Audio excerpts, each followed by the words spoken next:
maniac or anything like that. First off, like she said, my name's Ross Cessna. I want to thank everybody for being here. I want to start by saying, even though I don't know any of you, I love you all, I respect you all, and I appreciate your attention, and I appreciate who you are without knowing you. We're all on this planet together, and it's really important that we all get along and show each other respect and appreciation and understanding. With that being said, with all due respect, I'm not up here for the lowest common denominator. I'm here for the people who actually want to listen to my message, attempt to understand what I'm saying, and apply it if they see fit. I'm not concerned if my words reach any one of you, to be honest. I hope that they do, but I know for a fact that the speech will have one person actively listening, and that would be myself. And with that, I'd like to start with a quote from Joseph Campbell, and it says, "The psychotic drowns in the same waters in which the mystic swims with delight." For me, my mental health issues had been a very spiritual experience, and at a very early age, it was very obvious to me that I was different than a lot of people. My situations growing up, I was in the hospital a lot, I was sick a lot, I had very traumatic experiences with illness growing up, and I believe it's Gabor Mate, he's a doctor, he said,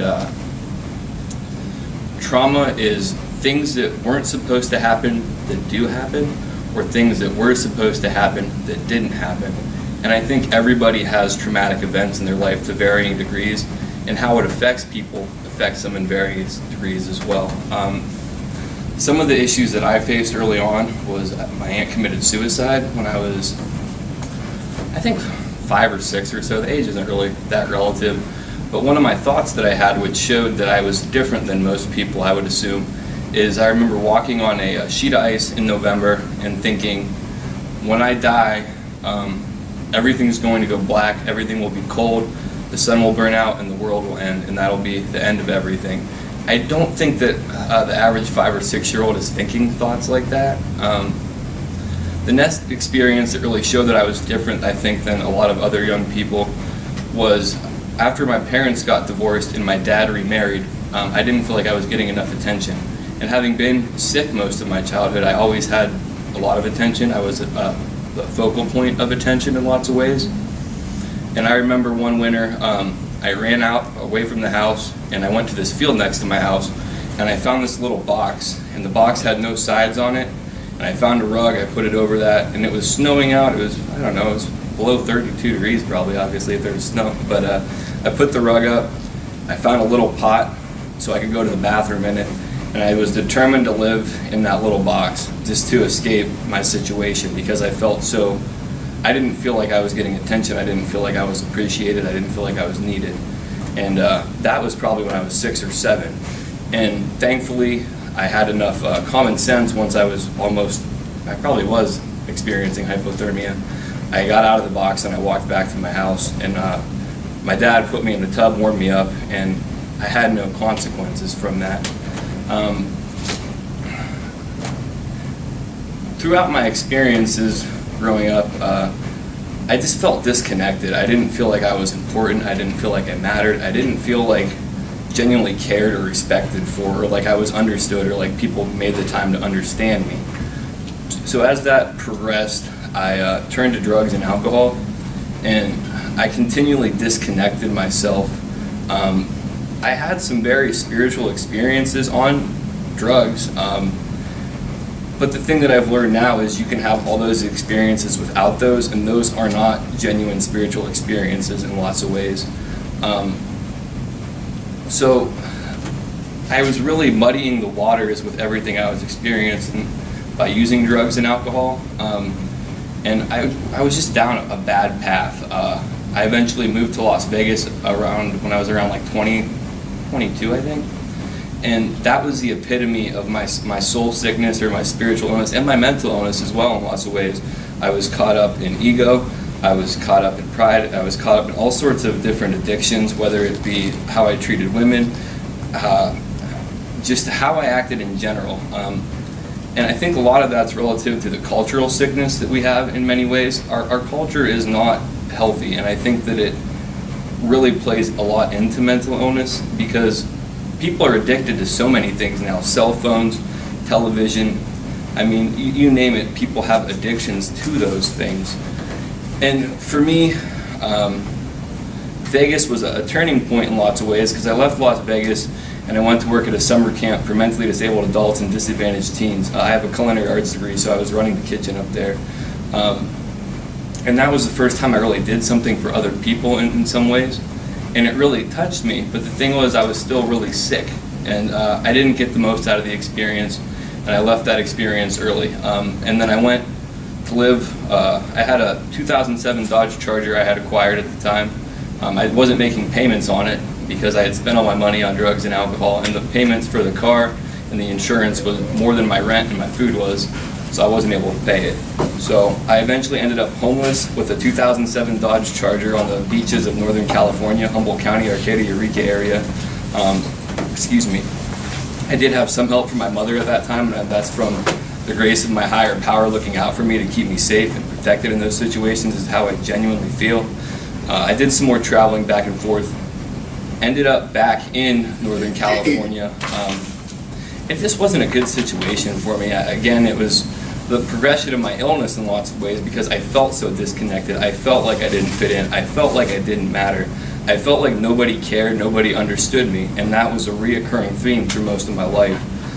Different situations presented themselves where I exhibited signs of mental illness increasingly. Eventually, I met a woman who I really cared about. All my friends had basically went their own separate way, or I had pushed them aside, so I was isolated. I met a woman that I cared about, and her and I were both in the grips of our addiction and mental illness at that time.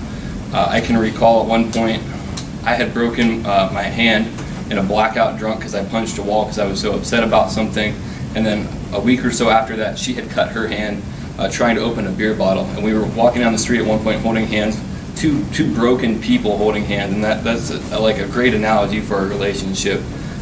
We tried to get sober together at that time, and she maintained her sobriety. I didn't, but that's further on in the story. At one point in the sobriety, I began having a lot of stress, and I wasn't dealing with things appropriately. I started not sleeping. I started not eating. I began to have really obscure thoughts, auditory hallucinations, and eventually I ended up getting picked up by the police walking down the side of the road, and I was taken to a psych ward. When I was taken to the psych ward, I thought all sorts of various thoughts. I thought that the guards were going to rape me. I've never been sexually assaulted. I thought I was Jesus. I thought I was this, that, and the other thing. One thing that I glossed over, prior to being picked up, I was walking down the road at one point, and there was an earthquake in my psychosis, and it was very symbolic to me at the time because it was like an earth-shattering revelation, so it really played into this psychosis more so. But regardless, I got out of that situation, and after having all these labels and associations, I have this ailment, that ailment, being given medication, having nobody genuinely understand that some of my thoughts and experiences were just me. It wasn't mental illness. I mean, I'm always going to be a little bit different, and I'm okay with that, but I really had a lot of my spirituality pushed out of me. And then when I came back from California, I had to move back because the girlfriend broke up with me. I had lost my job, I didn't have any friends, and there was no real hope for me in that situation. Thankfully, I was able to come back home and have a roof over my head, food in my belly, and people that cared about me. But eventually I stopped taking the medication because it zombified me. It was the wrong medication. I went back to work. I fell back in the same pattern of drugs and alcohol.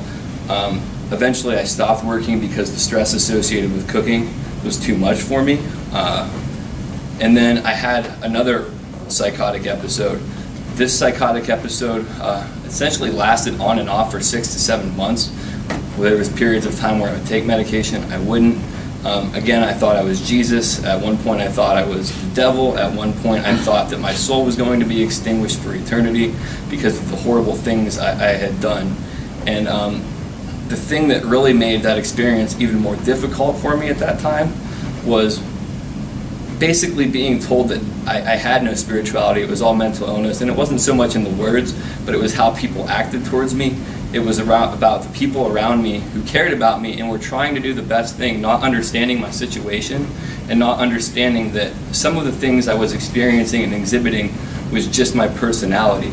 So essentially, I came out of that experience having to hide who I was completely, shutting down completely, to where I didn't know how to act anyway without feeling like I was being judged. And that's one thing that I've learned through all these experiences is, as a culture, we tend to judge everybody. And the thing about judgment is, when you're judging somebody, you're not looking at yourself. If you have one finger pointing at somebody, you have three fingers pointing back at you. And it's a lot easier to say what somebody else should do in a situation. It's a lot more difficult to accept your responsibility and that you're responsible for how you think about those people. How you perceive other people is not a reflection of those people. It's a reflection of you and your inner dialogue. And that was a lot for me to learn, because I was a very judgmental person in lots of ways. I would judge certain people of certain religious beliefs for how they judged other people, and I didn't see the hypocrisy in that for the longest time. My understanding of that now is there's a higher power out there, whatever you'd like to call it, and everybody is here for a reason because of that higher power. And it's not my position to determine what anybody else should think, feel, do, or say. I have to worry about me and how I am to people, and I need to worry about being good to myself, and being good to myself involves being good to other people. After the psychosis, like I had said, my spirituality was really non-existent until I recently got involved in a 12-step recovery program for drugs and alcohol.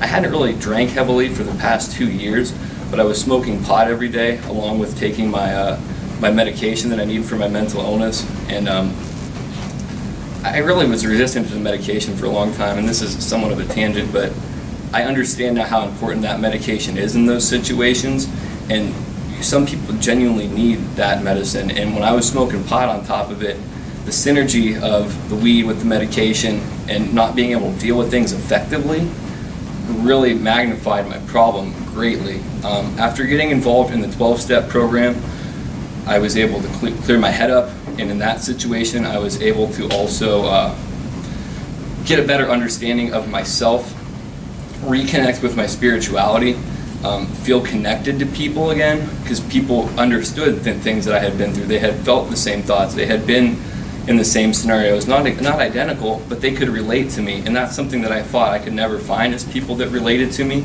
And it was a very heartwarming experience to feel that thing and those things. And the interesting thing about this experience of being in recovery is being completely sober, being on medication in all those situations. I have a lot of spiritual experiences on a continuing basis, and one of the ones that I'll express about is I decided I wanted to talk about my spirituality for this speech today, and I haven't talked about it in this setting before. And I was nervous about bringing it up, and I went to an AA meeting yesterday, and the topic for the day was about spirituality and spiritual warfare. And then the real interesting thing about it is I was too nervous to bring up that I wanted to talk about spirituality. Somebody else brought it up. So to me, that's my higher power saying, you're on the right track, and although it's uncomfortable, you need to do this. And that's one thing that I found for me is when I'm fearful of something, that's something that I need to embrace and understand and move towards, because fear is, I forget, there's all sorts of fancy acronyms for it, maybe somebody else knows it, but false evidence appearing real is one of them. And fear is substantially different than danger. Fear is not real.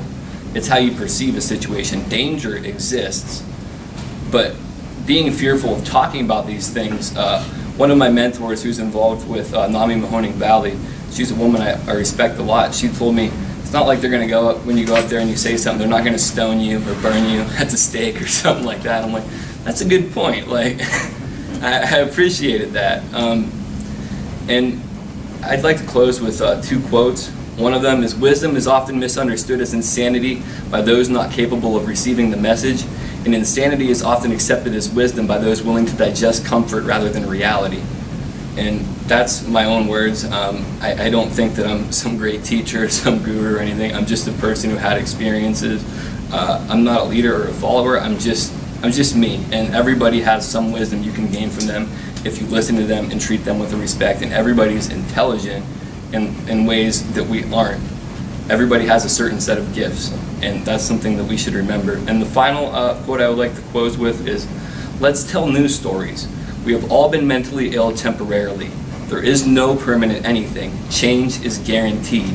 Maybe you had a mentally ill moment or moments where you were thinking bad thoughts. Who hasn't? Everyone has been mentally ill. Now you can be mentally healthy. And that was said by Brandon Beecham of the Positive Head podcast. I'd just like to thank everybody for your time, for your attention, and I love you all. Continue to do what you're doing, and continue to help people. You never know how much a smile or a kind gesture can really make somebody's day. Thank you.